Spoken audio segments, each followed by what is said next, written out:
Before Hollywood bowed to censorship, there was a wild, untamed era of storytelling, raw, provocative, and utterly fearless. These films didn't just test boundaries, they obliterated them. Today, we're diving into 15 scandalous pre-code films that didn't just rewrite the rules, they nearly brought the whole system crashing down. Metropolis. Before Blade Runner or even the idea of a cyberpunk world existed, there was Metropolis, a towering monument of silent cinema that dared to imagine the future with a depth and boldness that still stuns nearly a century later. Directed by the legendary Fritz Lang, Metropolis debuted in 1927 as a bold experiment in visual storytelling, political allegory, and technological innovation. The film is set in a dystopian future where society is divided in two. The privileged elite live in shining skyscrapers above ground, bathed in luxury and comfort, while the working class toils away, unseen and forgotten, beneath the earth in grim factories that seem to stretch into infinity. The story follows Freder, the son of the city's powerful ruler. At first he lives in ignorant bliss, until one day he witnesses the suffering of the workers and meets Maria, a spiritual and revolutionary figure who seeks peace between the classes. From there, his journey becomes not only political but deeply personal, as he seeks to bridge the brutal divide between the head, those in power, and the hands, those who labor, ultimately embracing Maria's belief that the mediator between head and hands must be the heart. But Metropolis is not remembered just for its story. It's remembered for its astonishing visuals. Picture this: towering futuristic cityscapes, crisscrossed by elevated trains and glowing advertisements, dark, cavernous machine rooms pulsing like monstrous hearts, and the unforgettable transformation of Maria into a humanoid robot, one of the earliest and most iconic uses of science fiction imagery on film. Behind the scenes, the production was as intense and monumental as the film itself.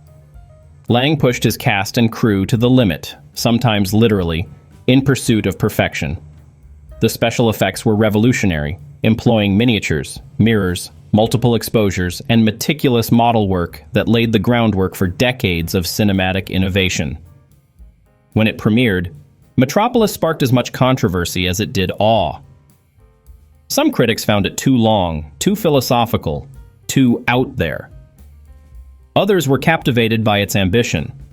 The film was heavily edited in different countries, with entire subplots removed, resulting in many fragmented versions. For decades, it was considered a partially lost film. But thanks to painstaking restoration efforts, most notably after a near-complete print was found in Argentina in 2008, modern audiences can now experience it as close to Lang's original vision as possible. What's perhaps most haunting about Metropolis is how eerily relevant its message still feels. In an age of automation, widening inequality, and political unrest, the film's depiction of a mechanized society on the brink of collapse feels less like historical fiction and more like prophecy. More than just a silent film, Metropolis is a philosophical cry from the past, a warning wrapped in breathtaking art. It reminds us that technological progress without empathy leads to ruin, and that true harmony can only exist when power listens to the pulse of humanity. Wings. When you think of early war films, images of battlefield heroics and flag-waving patriotism might come to mind. But Wings, released in 1927, dared to do something different. It told a story of friendship, love, and quiet heartbreak, set against the roaring backdrop of World War I, yet deeply rooted in human emotion. Directed by William A. Wellman, himself a former fighter pilot in the war, Wings was Hollywood's first big leap into the skies. It wasn't just another war movie, it was a cinematic event. And the Academy agreed. Wings became the very first winner of the Oscar for Best Picture. But what made it so groundbreaking wasn't just its technical feats, though they were remarkable. To film the aerial combat scenes, Wellman used real pilots, real planes, and real danger. Actors weren't just standing in front of rear projections, they were up there, in the sky, strapped into open cockpits, enduring dizzying dives and brutal G-forces. For 1927, this wasn't just impressive, it was unthinkable. The story follows two young men, Jack and David, who enlist to fight in the Great War. They're in love with the same woman, played by Clara Bow, the era's electrifying it girl. But their rivalry eventually softens into something deeper. Through the horrors of war and the shared trauma of loss, the film hints at a bond between them that transcends simple friendship. Today, many critics recognize this as one of the earliest examples of queer subtext in mainstream cinema. Not explicit, but undeniably tender. And Clara Bow? She wasn't just window dressing. Her character, Mary, broke the mold of the passive love interest. She was brave, bold, and independent. A woman who drove an ambulance on the front lines, defied gender expectations, and delivered a performance that was both heartfelt and fiercely modern. Yet, despite its romance, Wings never shied away from the brutal truth of war. The dogfights were exhilarating, but they came with a cost. Death wasn't just a narrative device, it was a personal, tragic reality. In one of the film's most haunting scenes, a final goodbye between friends is delivered with a rawness that transcends the silent format. No dialogue is needed when the emotions are that real. Wings was also a technological marvel. It introduced audiences to aerial cinematography that felt impossibly real, thanks to innovative camera rigs mounted directly on planes. Viewers weren't just watching the battle, they were inside it, soaring through the clouds and spiraling toward the ground with terrifying speed. But beyond the spectacle, Wings offered something more lasting: empathy. In an age that often glorified war, this film reminded audiences of the human cost, the friendships forged and lost, the sacrifices made quietly, without medals or parades.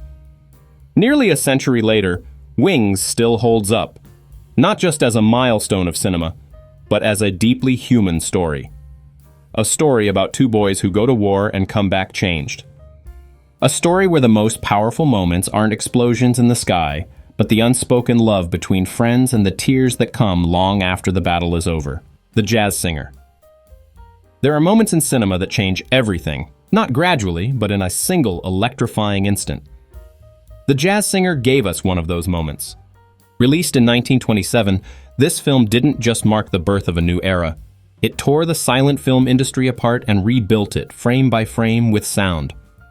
At first glance, The Jazz Singer might seem like a simple melodrama. A young man, Jakey Rabinowitz, dreams of becoming a performer, while his father wants him to follow the family tradition as a Jewish cantor. But beneath this familiar story lies something seismic. Because when star Al Jolson opened his mouth and audiences heard him sing, history was made. Wait a minute, you ain't heard nothing yet," he said. And he was right. That single line, spoken, not captioned, shattered the silence that had defined film for over 3 decades. Directed by Alan Crosland, The Jazz Singer became the first feature-length film with synchronized spoken dialogue.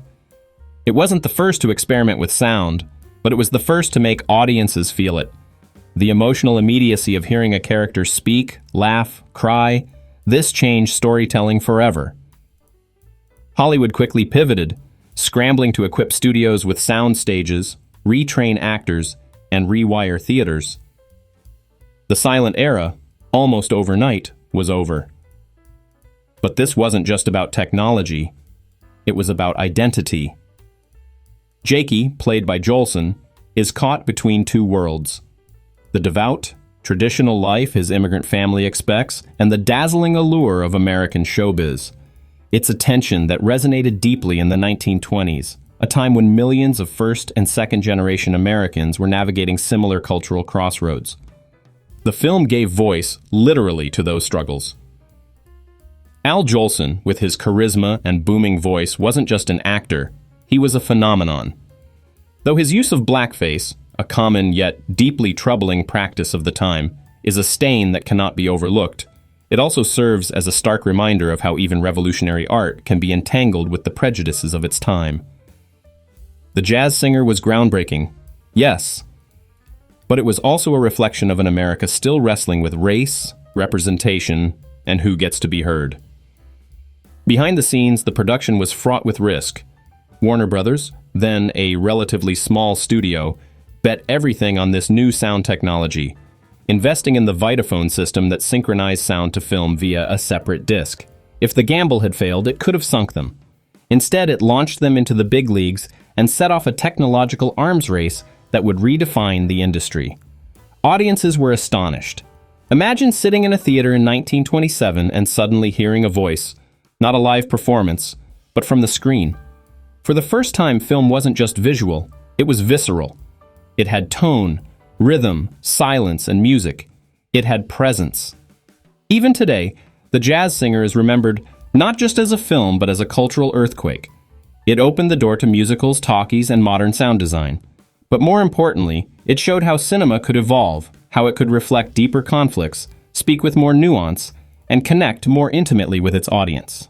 The Jazz Singer didn't just give cinema a voice, it gave it soul. Babyface. In an era when women on screen were expected to be virtuous, self-sacrificing, and ultimately submissive, Babyface arrived like a thunderclap, sharp, unapologetic, and revolutionary. It didn't ask permission. It seduced, manipulated, and conquered. At the center of this storm stood Barbara Stanwyck as Lily Powers, a young woman raised in the back room of her father's speakeasy, where she was exposed to the darkest corners of male desire from an early age. Hardened by that experience, and emboldened by Nietzschean philosophy, yes, literally, she's told to use men to get the things you want. Lily embarks on a cold, calculated climb through the social and corporate hierarchy of New York City. Her weapon? Herself. Lily doesn't just sleep her way to the top. She strategizes, adapts, and manipulates a system rigged against her. She isn't cruel, but she is ruthlessly pragmatic, seducing powerful men, not out of romance, but out of necessity. For a woman in Depression-era America with no connections, no education, and no power, her body becomes her only form of currency, and she spends it wisely. What shocked 1930s audiences wasn't just what Lily did, it was how the film refused to punish her for it. In a time when bad girls were usually redeemed or destroyed by the final reel, Lily survives. She thrives. And for a brief moment, Babyface lets her win. Barbara Stanwyck delivers a performance that is pure fire, sharp-eyed, steel-spined, and yet deeply human. Her Lily is never a caricature. She's wounded, aware, and at times even vulnerable. There's a moment when she stares out a window, alone in her luxurious apartment, and you can see it. The cost of power, the weight of ambition, the loneliness of playing a game no one taught her the rules to. The film pushed so many boundaries that it triggered a wave of backlash before the infamous Hays Code was fully enforced. In fact, Babyface is often cited as one of the key reasons censorship came down so hard on Hollywood in 1934. Its original cut was so provocative, featuring even more explicit innuendo and a morally ambivalent ending, that it was heavily edited for wide release. Luckily, that original version was rediscovered decades later, and today we can see Babyface as it was meant to be, raw, fearless, and way ahead of its time. But beyond the scandal, the real legacy of Babyface lies in its honesty. It exposed the double standard that allowed men to be ambitious, even ruthless, while demanding women be pure. Lily Powers shattered that illusion, and didn't apologize for it. In doing so, she became one of the earliest feminist anti-heroes in film history. Pandora's box. Some characters don't just live on screen, they haunt it. Lulu, the magnetic, mysterious woman at the heart of Pandora's box, is one of them. She dances across the screen with innocence in her eyes and chaos at her heels. And Louise Brooks? She doesn't play Lulu. She is Lulu. Mesmerizing, fearless, unforgettable. Directed by German filmmaker G.W. Pabst and released in 1929, Pandora's Box was more than a film. It was a scandal wrapped in silk, laced with danger. Set in the decadent twilight of the Weimar Republic, it tells the story of Lulu, a young woman whose beauty and sexuality ignite both obsession and ruin. Men, and women, fall for her. Society punishes her for it. But the tragedy isn't just hers, it belongs to a world that cannot accept a woman who refuses to be defined or controlled. Louise Brooks brought a naturalism to her performance that was rare for the silent era. While other actors of the time relied on exaggerated expressions, Brooks was subtle. She smirked, she glanced, she breathed, and it was enough to ignite the screen. With her iconic black bob and impenetrable gaze, she embodied a new kind of femininity, free, sensual, and dangerously modern. Lulu is not a femme fatale. She's not calculating or malicious. She simply is. A woman who moves through the world with an open heart and an unapologetic presence. And yet, every man who desires her tries to possess her, to tame her, to shape her into something she isn't. The more they try, the more things unravel, until inevitably, everything breaks. One of the film's most daring elements is its depiction of a same-sex relationship. Lulu's close bond with Countess Geschwitz isn't hidden or brushed aside. It's tender, sincere, and deeply subversive for its time. In 1929, this was revolutionary, an acknowledgement of queer desire that refused to be coded or erased. Visually, Pandora's Box is a masterclass in silent cinema. Its composition is rich with shadow and light, framing Lulu like a painting in motion. Pabst's direction is precise yet poetic, and the atmosphere shifts from dazzling parties to grim backstreets with an elegance that mirrors Lulu's own descent from the spotlight to the shadows. The title, of course, is no accident. Lulu, like the mythical Pandora, is both enchantress and destroyer, though not by choice. She opens the box, not with malice, but with innocence, and unleashes society's darkest impulses: jealousy, repression, hypocrisy, and judgment. In the end, it isn't her sexuality that destroys her. It's the world's fear of it. When Pandora's Box first premiered, critics were divided. Some were shocked, others enthralled. But the film was too bold, too different to be forgotten. Over time, it became a cult classic, admired for its ahead-of-its-time portrayal of female freedom and the high cost of defying convention. Today, Pandora's Box still feels radical. It doesn't moralize or explain. It simply presents a woman, full, complex, magnetic, and asks us to witness what happens when desire refuses to be contained. Hell's Angels. Before Top Gun, before CGI, before anyone even dreamed of filming from inside a cockpit, there was Hell's Angels. Directed by the audacious Howard Hughes, this 1930 epic wasn't just a war film, it was an act of cinematic madness. And somehow, it worked. At its core, Hell's Angels is a story about two British brothers, Roy and Monty, who go off to fight in World War I. One is noble, idealistic, and faithful.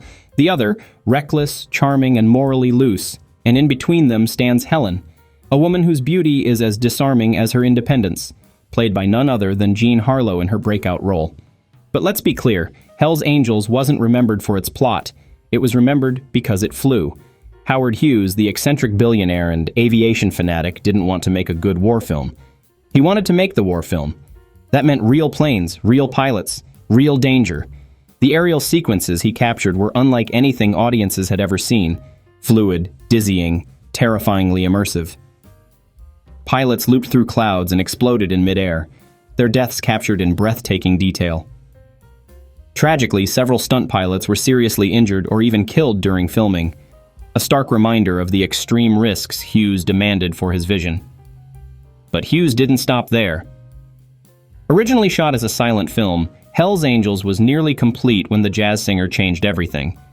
So Hughes shelved his film, reshot major scenes with sound, at enormous cost, and even brought in a new leading lady. Jean Harlow, only 18, was unpolished but utterly magnetic.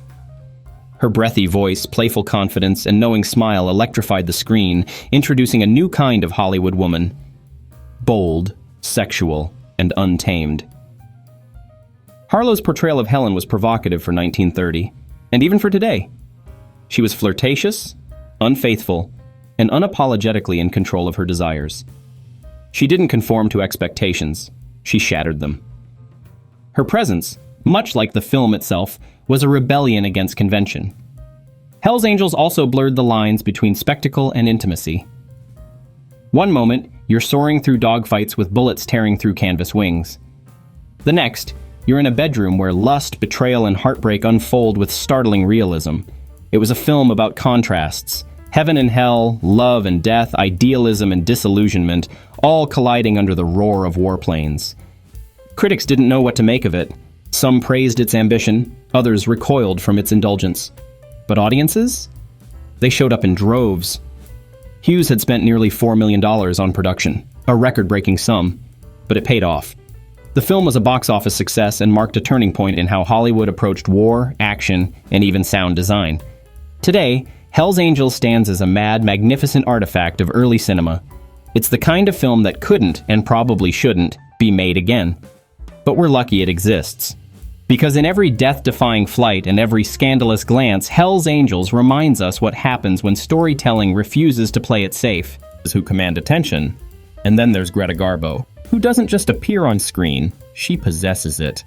In Mata Hari, she brought to life one of history's most enigmatic figures, a dancer, a spy, a lover, and ultimately a woman devoured by the very secrets she kept.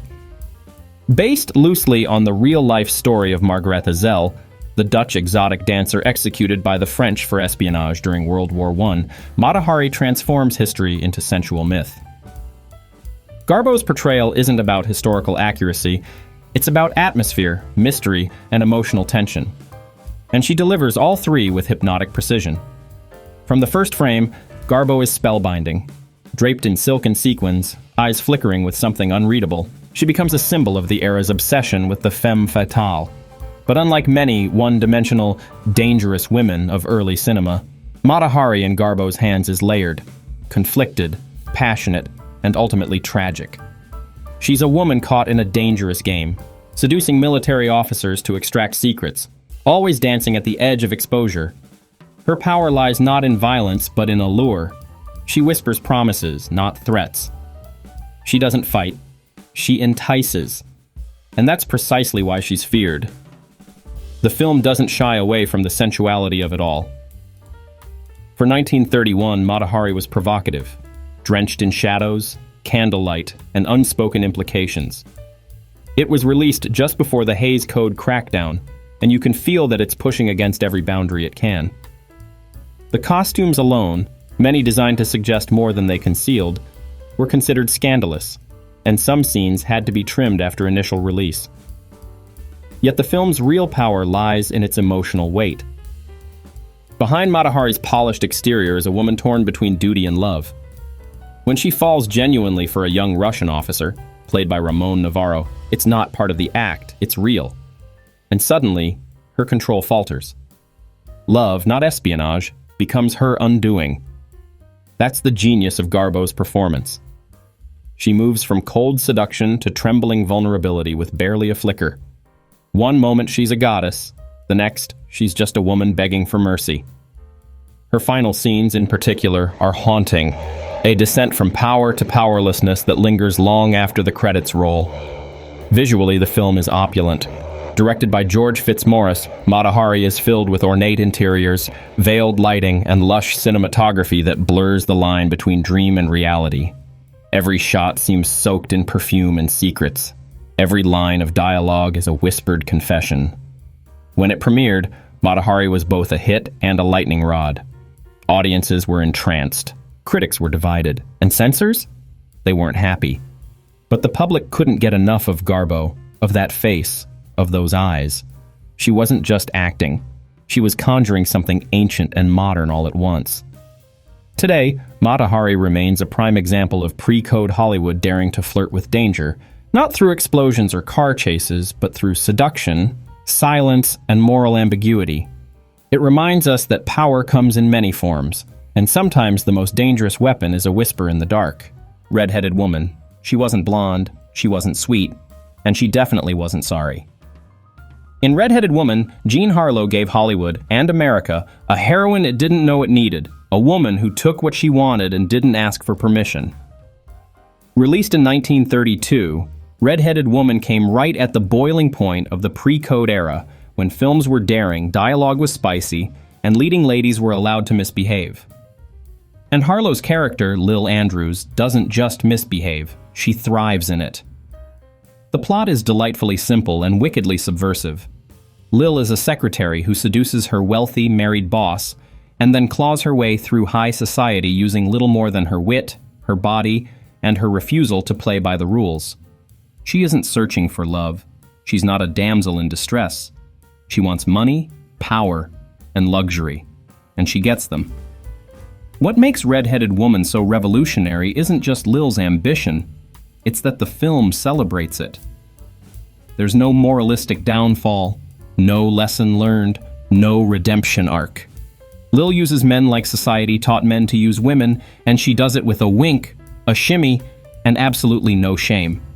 Jean Harlow is a revelation. She's playful, brash, seductive, and absolutely in control.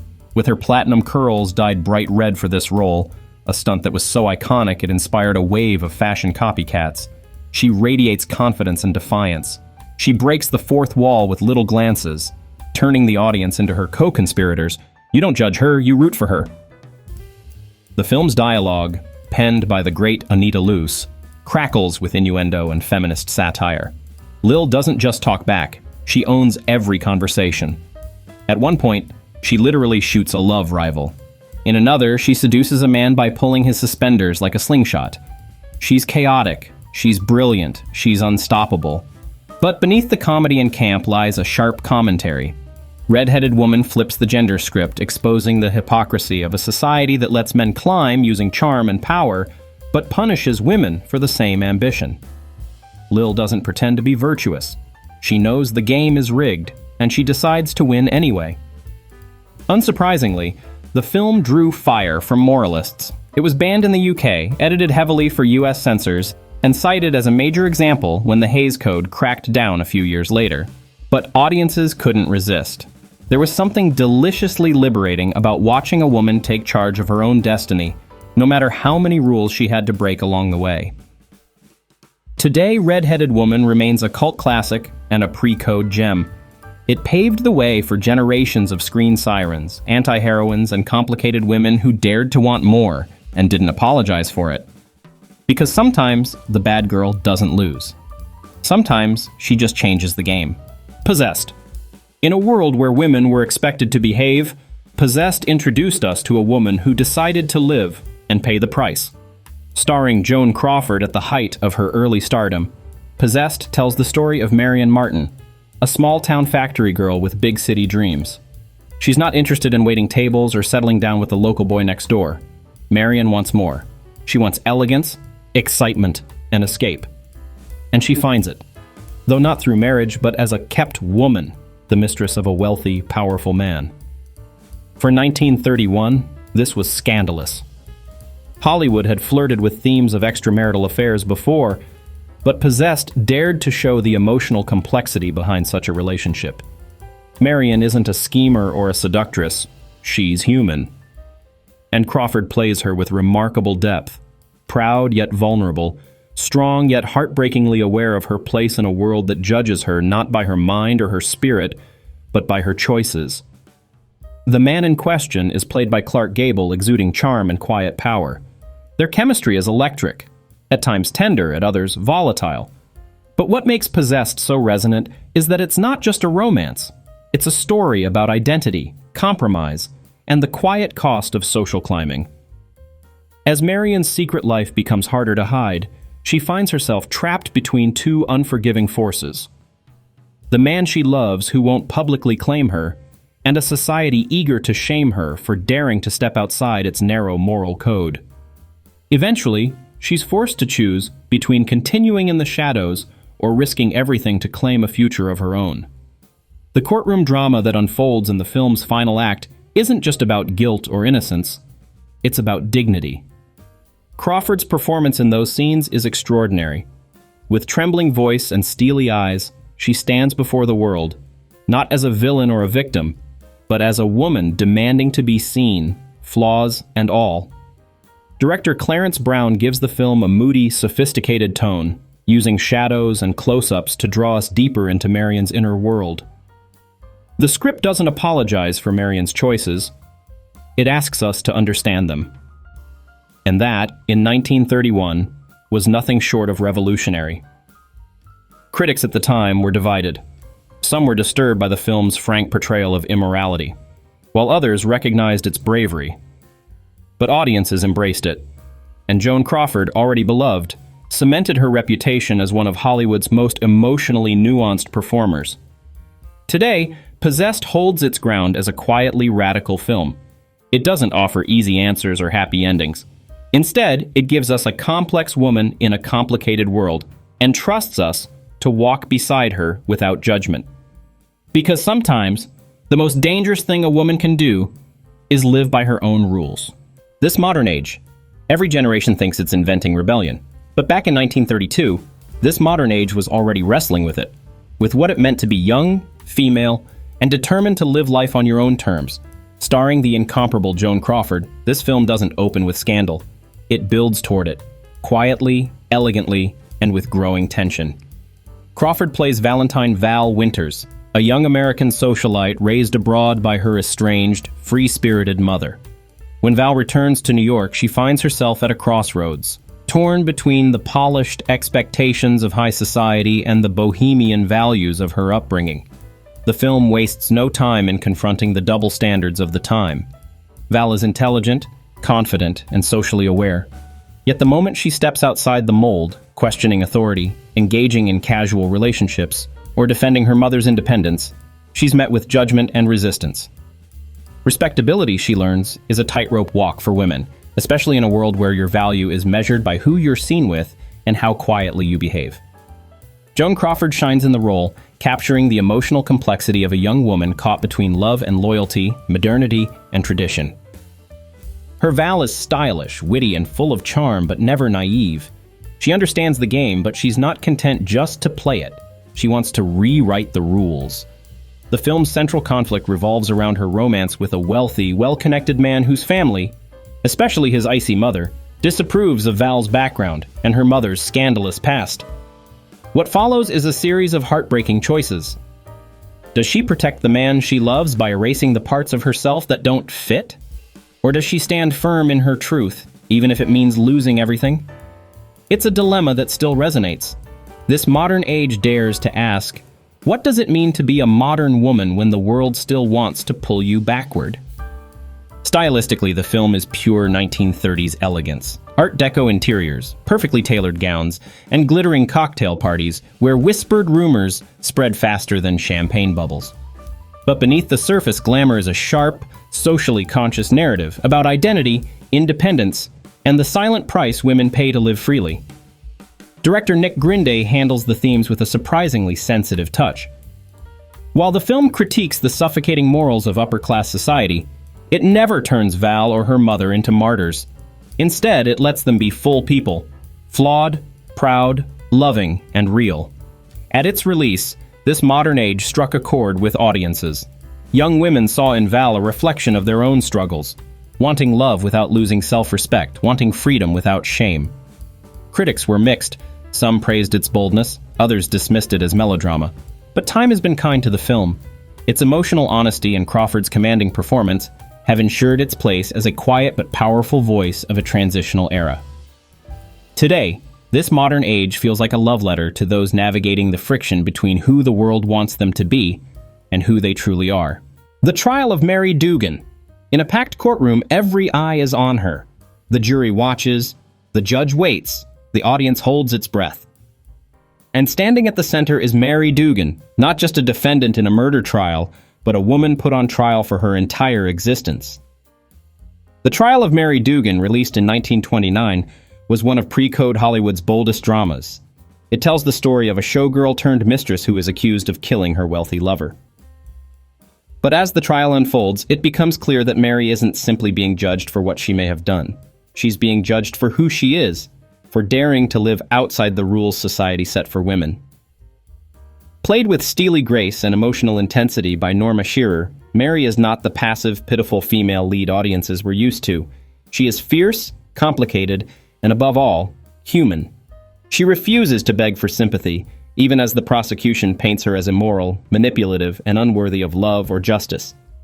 Her greatest crime, it seems, is not murder, but independence. In a time when women were expected to be pure, obedient, and silent, Mary had lived loudly. She'd had an affair. She'd lived with a man without marrying him. She'd taken control of her life, something that, in 1929, was enough to scandalize an entire courtroom. And the film doesn't let us forget it. What makes the trial of Mary Dugan so powerful isn't just the legal drama. It's the social commentary woven through every line of cross-examination. We're not just watching a woman defend herself from a murder charge.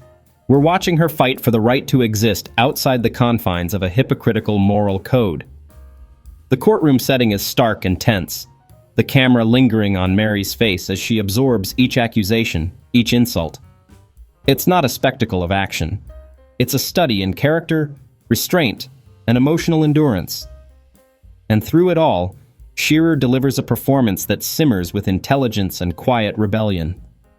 The film was controversial when it premiered, so much so that it was outright banned in cities like Chicago, where officials found its frank treatment of sexuality and female autonomy too provocative for public consumption. But for many viewers, especially women, it was a revelation, a story where the fallen woman wasn't condemned, but understood. Today, the trial of Mary Dugan remains a powerful relic of pre-code cinema, an early challenge to the idea that morality belongs only to the pure. It reminds us that justice isn't always blind. And sometimes, the courtroom is just another stage where society plays out its deepest prejudices. Mary Dugan may have stood alone, but she spoke for more than herself. I'm no angel. Before Madonna, before Marilyn, before Beyoncé, there was Mae West. And in I'm No Angel, she delivered a performance that wasn't just iconic, it was revolutionary.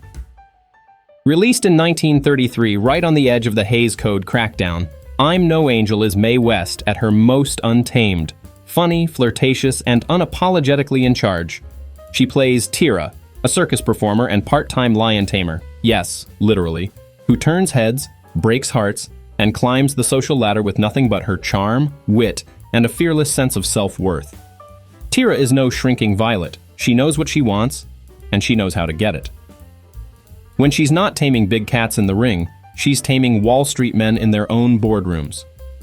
But don't mistake her confidence for cruelty. Mae West doesn't play villains. She plays women who are done apologizing. One of the film's most famous lines, delivered with a sultry smirk, is, "When I'm good, I'm very good, but when I'm bad, I'm better." It wasn't just a catchphrase, it was a cultural declaration. What makes I'm No Angel so radical is how it flips the script. Tira uses her sexuality not as a weapon, but as a form of power and freedom. In a time when women in film were often punished for being too much, too bold, too sexual, too smart, Mae West laughed in the face of all that. She dared the audience to judge her, and then made them love her anyway. Behind the scenes, West wasn't just starring, she wrote the script. That alone was rare for a woman in early Hollywood. But she didn't just write, she sculpted the entire tone of the film. Sly, subversive, and packed with double entendres, so clever they slid past censors, until they didn't. The film was a box office smash. It helped pull Paramount Pictures out of financial trouble during the Great Depression and made Mae West one of the most powerful women in the industry. But her influence came with pushback. I'm No Angel, along with her other risque hits, directly contributed to the enforcement of the Hays Code in 1934. Hollywood had never seen a woman with that much screen presence, and it didn't quite know what to do with her.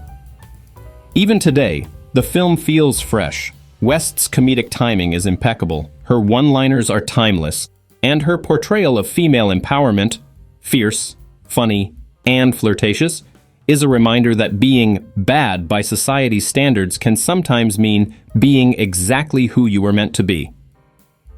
In I'm No Angel, Mae West didn't just steal the spotlight, she owned the stage. And she left behind a message that still resonates. Confidence is seductive. Humor is power. And if you have to tame a few lions or men to get where you're going, so be it. Call her savage. There are comebacks, and then there's Call Her Savage. In 1932, Clara Bow, once the face of the Roaring Twenties, the original It Girl, and a symbol of uninhibited youth, returned to the screen after a very public, very painful fall from grace. Nervous breakdowns, tabloid scandals, and a Hollywood that had moved on from silent film sirens all threatened to silence her for good. But then came Call Her Savage. In it, Bow plays NASA Springer, a wild, reckless socialite with a name as uncontainable as her spirit. From the first scene, it's clear. This isn't the flirty, flapper-era Clara Bow of the 1920s. This is something different. Rawer, angrier, more dangerous.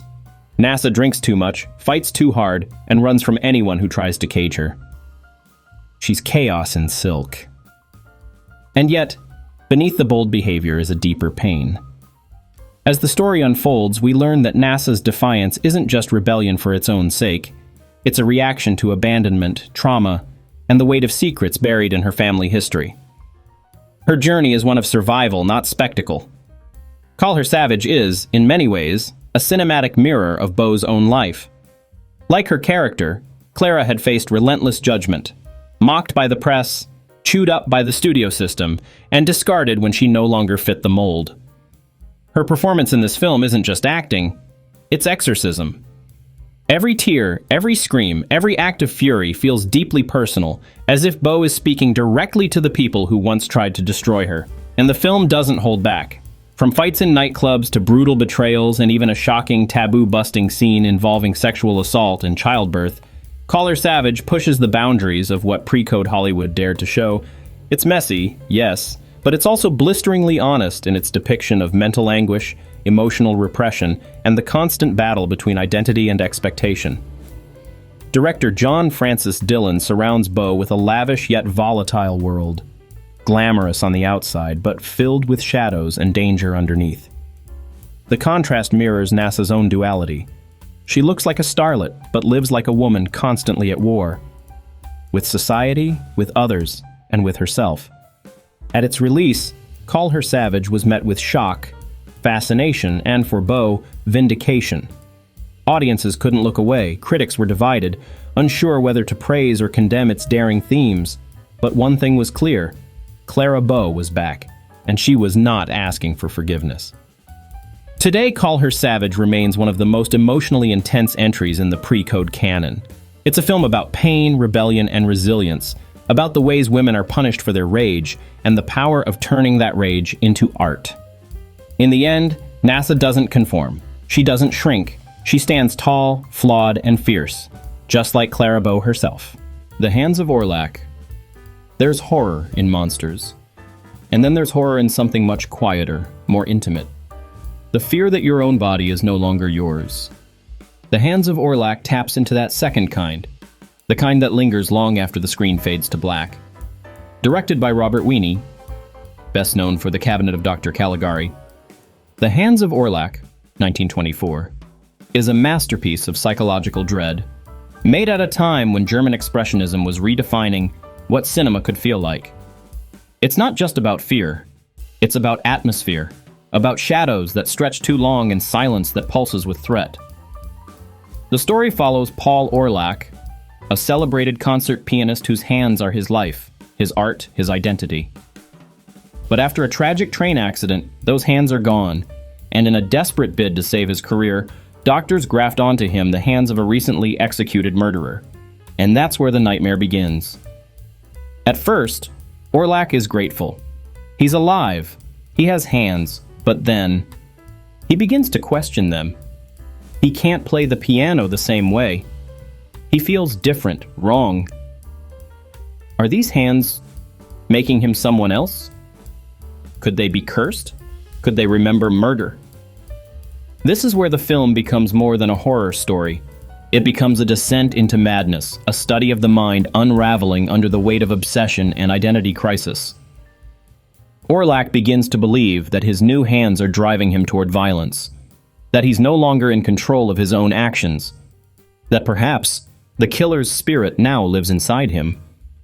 Wiene directs with a surreal, dreamlike touch, employing harsh lighting, distorted sets, and eerie visual metaphors that reflect Orlac's growing paranoia.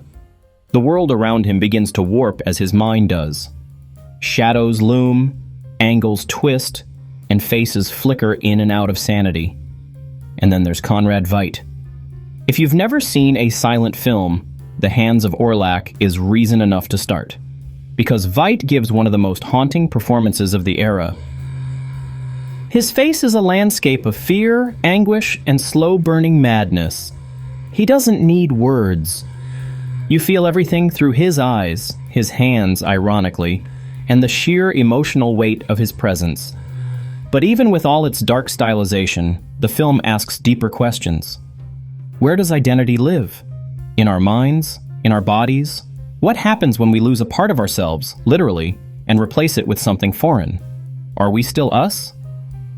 Released in 1924, the film was groundbreaking, not just in its visuals, but in how it treated horror as psychological, not just physical.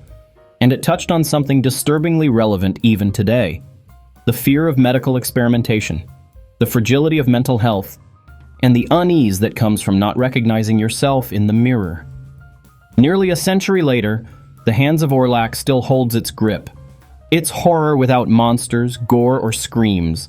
Just one man, a pair of hands, and the slow, terrifying unraveling of everything he thought he was. Three on a Match may not be as well known as Babyface or Red-Headed Woman, but it's arguably even more shocking.